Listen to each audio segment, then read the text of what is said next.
Next, from the state capitol, a bipartisan group of lawmakers announced a new plan to fix the state's broken pension systems.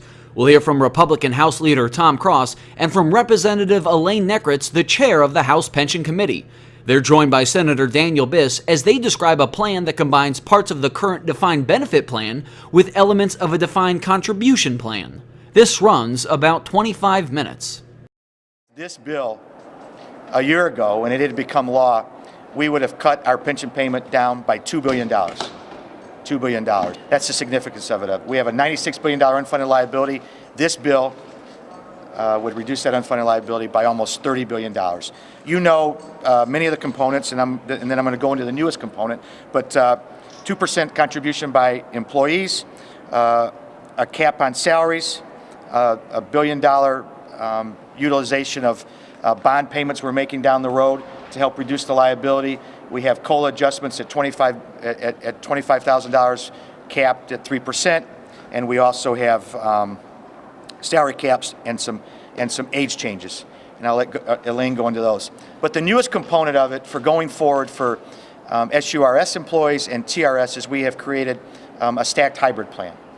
Daniel's been very active in this and different approaches, but what this does is it combines a DC component with the DB component. So if you are a new employee in either TRS or SURS, you would contribute 4% of your salary toward a DB plan, and you would accumulate at the rate of 1.1% a year into a DB plan. So if you work 30 years, 40 years, 50 years, there's no cap on it, you would have a DB plan at the end of the day of either 30%, 40%, 50% of your salary toward a DB. And at the same time, you would be accumulating a DZ plan. And you would put in 5% and your employer could put anywhere from 3 to 10% in. That would be negotiated by the school district or the university. So at the end of the day, the state for these two systems is out of the pension business, and you as an employee have both a DB and a DC plan. We think that is the wave of the future. It's the way that many other states have gone, and obviously the private sector, and it's the only way we think as a state we can sustain a pension system and take care of our employees at the same time. So again, I want to applaud all the folks back here, those that aren't here that support it, but especially Daniel and Darlene and Elaine, and at this point turn it over to Representative Elaine Nekritz. Elaine, thanks for all your leadership on this. Thank you. Thank you. It's really fabulous to be here today to join with all these folks and an ever-growing coalition of people who support comprehensive pension reform. And as Leader Cross described, the bill is, I think, contains all the component parts of the legislation that Senator Biss and I spearheaded last December, along with a group of very dedicated folks who were willing to step out and say that we need to make some changes here.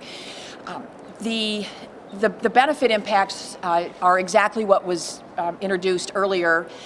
We still have a very strong funding guarantee, which is critically important to making sure that the state upholds its end of the bargain going forward, but we also had to make that affordable, and the changes that Leader Cross described for new employees, I think, are what allow us to really garner a lot of support here. So I'm very excited about this progress. I think every time we add members on to a bill and add caucuses, members of various caucuses on for support. It only being the end of February, it demonstrates that this particular comprehensive proposal a lot of momentum. My hat's off to Leader Cross for being willing to take a very strong upfront position on this and demonstrate support for it. Darlene Sanger and I have devoted hours and hours and hours to this. I'm very grateful for her work, and of course Senator Biss, who I miss terribly in the House, but is now spearheading the charge in the Senate. So with that, I will turn it over to my dear friend. Well, thank you very much. Thank you, Leader Cross. Thank you, Leader Nekritz and Representative Sanger and all the rest for making this day happen. I'm simply here to show my support for what I believe to be a very significant step forward. Before I walked over here, I filed as Amendment 1 to Senate Bill 35, identical language to what was filed in the House last night with 31 co-sponsors. And just in brief, here's what I think is so significant about this. We worked hard, Elaine and I, along with Leader Cross and many people on both sides, throughout November and December and January to get a pension bill passed everyone was working in good faith, everyone was pulling in the same direction, but fundamentally we were never able to get a bill that a critical mass of both Democrats and Republicans could support. We had a bill that had a lot of Democrats and a few brave or maybe foolhardy Republicans, and then we had a bill that had a lot of Republicans and a few brave or maybe foolhardy Democrats. And we all knew that there was a way of meeting in the middle that could put together both coalitions at once, and I think today we've found it. So I'm very optimistic that we've grown the coalition substantially while retaining the key features that are important to all parts of this coalition, and this will be a very meaningful step toward achieving swift resolution of comprehensive pension reform to save the state's budget. Thank you very much, and now I'd like to introduce a member of the 4th Caucus represented at today's press conference, my colleague Senator Sue Rezin. Thank you very much. I think it's important to know that this has been a bipartisan committee that's working together.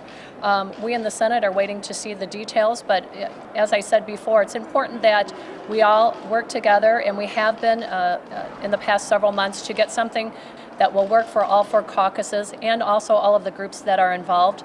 And we will continue to work through that. We'll wait to see what comes over to the Senate side. As you know, there's some good pieces in this bill. We need to look at the rest of it. The Senate Republicans' concerns are always what's happening with the cost, so we'll be looking at that as well. But I do commend Representative Nekritz and Senator Biss, Representative Singer as well, and everybody that's worked for many, many months on this issue.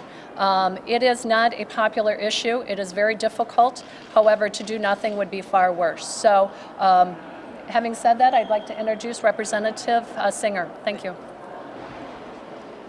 Yes, thank you, everyone. And I'm going to somewhat repeat the same thing again. We have been working on this for a very long time now. We understand what the problem is, and we've come up with good, solid answers to do 2 things.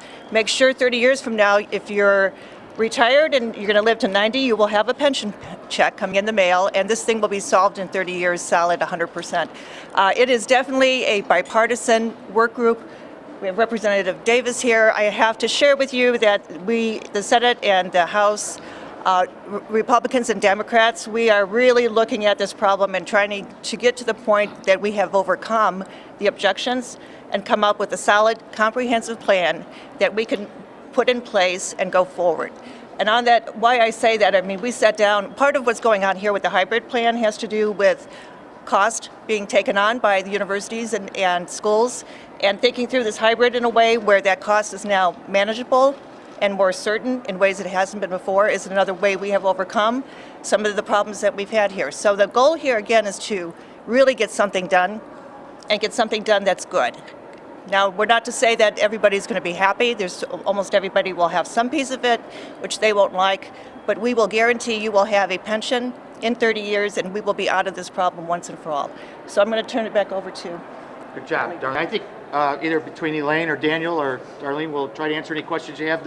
Daniel is very good on the numbers. He's very, very impressive. But any questions you have, we'll try to answer. Does it also appear to have the consideration component that Senator Cullerton has insisted be part of a pension reform, or am I mistaken? It does not. So how do you overcome that objection if he's going to raise it? Well, look, my view on this is whatever we pass is going to end up in the courts. There are 3 branches of government, as we all know. We're the legislative branch. And I think we need to pass a bill that we think is constitutional, which we do.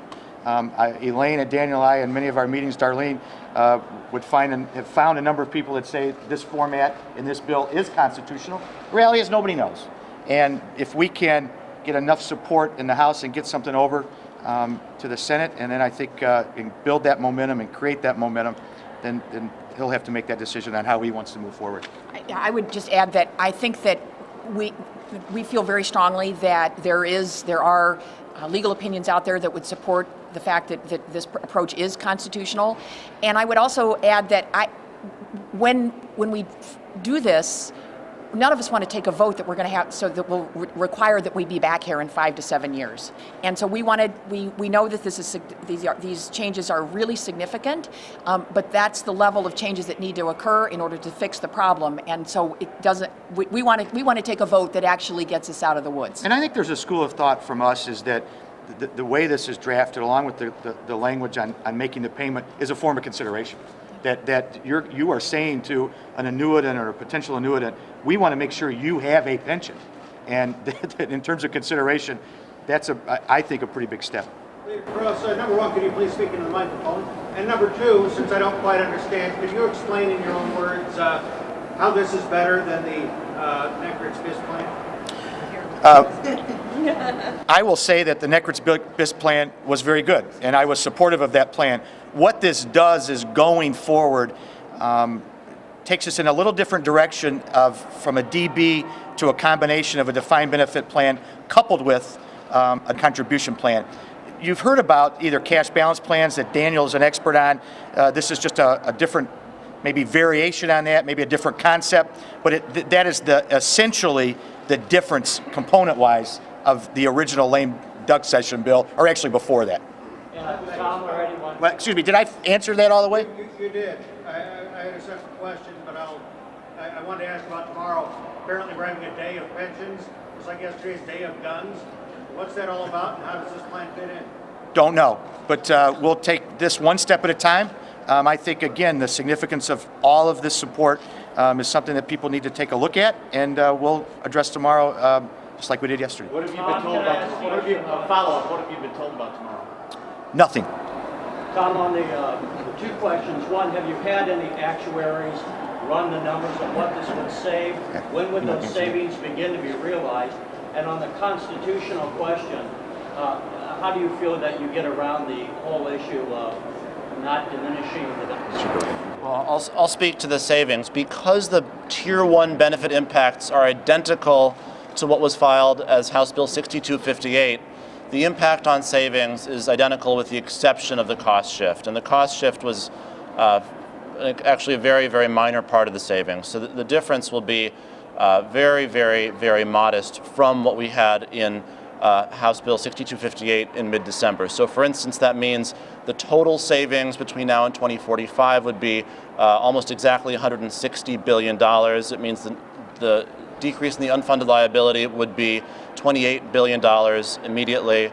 It means that the FY14 payment, if this bill were to be signed into law and upheld before the end of July, we're all optimists here, would be diminished by nearly $2 billion, over $1.9 billion in FY14, correct. And I'll let either Leader Cross or Nekritz speak to the other question.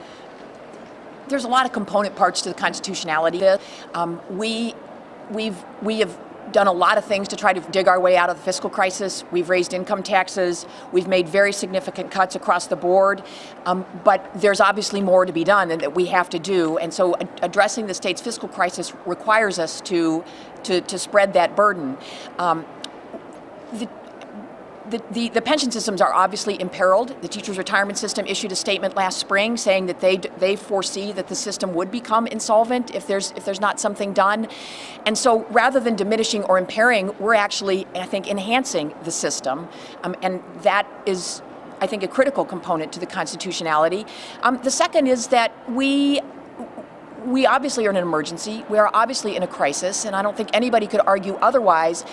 Courts give legislatures broad discretion in those types of instances to come up with solutions. And the U.S. Supreme Court, the Illinois Supreme Court has said that time and time again over the last decades. And so we think that by exercising our judgment of how do we best out of this fiscal crisis, given the fact that we've raised taxes and we've made these significant cuts, this is a place that we have to turn, and I think the courts will uphold us. Would it be, not to be funny, are you saying in essence, it would depend upon how the courts define the word diminishment?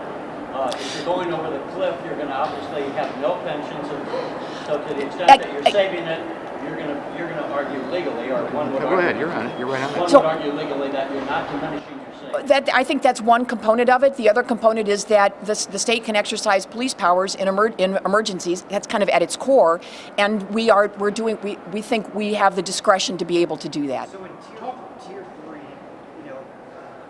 school districts pay 3 to 10%. As new employees start to come in, is that kind of just a really slow cost shift? Well, what it does is, this is going forward, and I think you've found that at least 60%, if not more, of the school districts are paying the teacher's portion of 9.4. So that's right off the bat, that's off the table. So the amount they pay on top of what the employee pays is negotiated. It could be 3, it could be as high. We found a range. Is there a better range? We're open to that. We're willing to have that discussion, but the idea is to let the local school district have the control, along with the teachers, of what that will be coupled with the DB plan.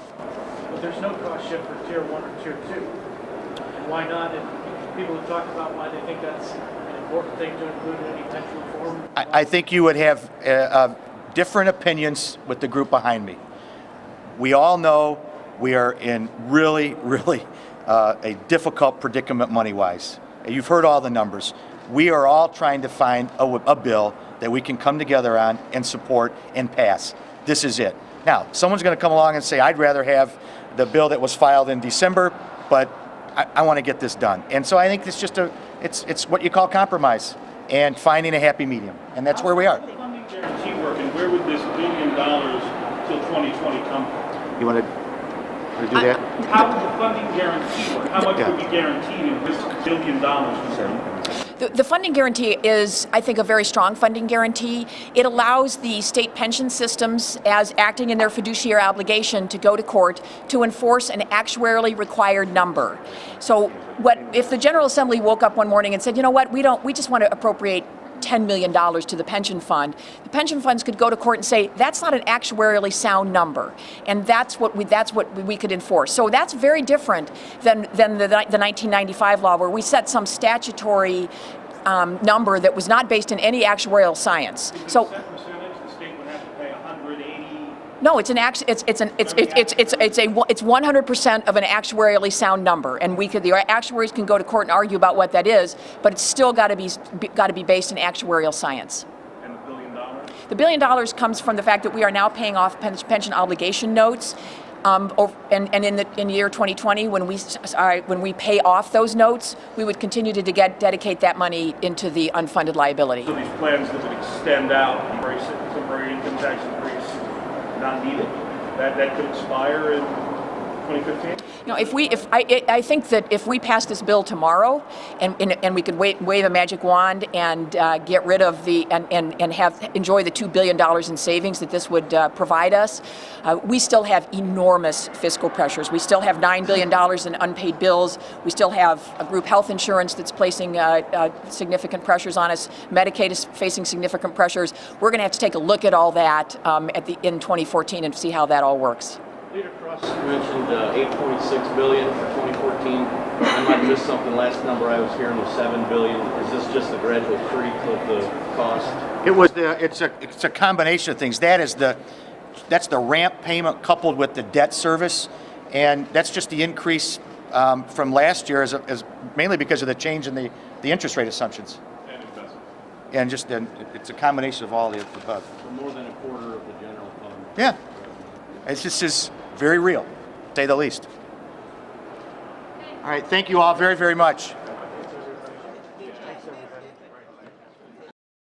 The Illinois Channel's coverage of legislative issues is underwritten in part by AARP Illinois.